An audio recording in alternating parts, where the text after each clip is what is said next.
Hi guys, good morning. তোমরা সবাই কেমন আছো? আমি তো বেশ ভালোই আছি। ঠান্ডাটা মনে হয় একটু কমেছে। তারপরে আজকে ছিল শনিবার, তো ভাবলাম একটু ব্লগ করি, একটু শর্টসই করি। তাই জন্য ভালো করে দাঁত ফাত মেজে স্কিন কেয়ার করে নিয়ে সোজা চলে এলাম রান্নাঘরে। এসে খেলাম গ্রিন টি।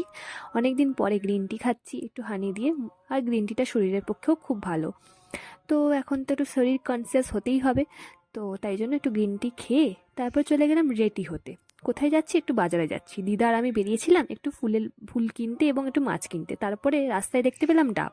ডাব খেয়ে নিলাম, কারণ ডাব তো পেটের পক্ষে খুব ভালো। তারপরে বাড়ি এসে ভালো করে স্নান করে নিলাম। আর স্নান করে আমি আজকে সানস্ক্রিনও লাগিয়ে নিয়েছি, কারণ বাইরে একটু রোদ্দুর উঠেছে। তারপর নিজেকে আয়নায় একটু দেখে নিলাম। দেখে নিয়ে সোজা চলে গেলাম আমার ঘরের মধ্যেই ঠাকুর আছে, সে ঠাকুর পুজো করতে। আর এই যে ক্যান্ডেলটা দেখতে পাচ্ছ, এটা কিন্তু একটু সেন্টেড ক্যান্ডেল এবং এটা আমার খুব ভাল লাগে। তো তারপরে পুজো পুজো করে লাঞ্চ করে নিলাম ফ্যামিলির সাথে। কেমন লাগলো ভ্লগটা?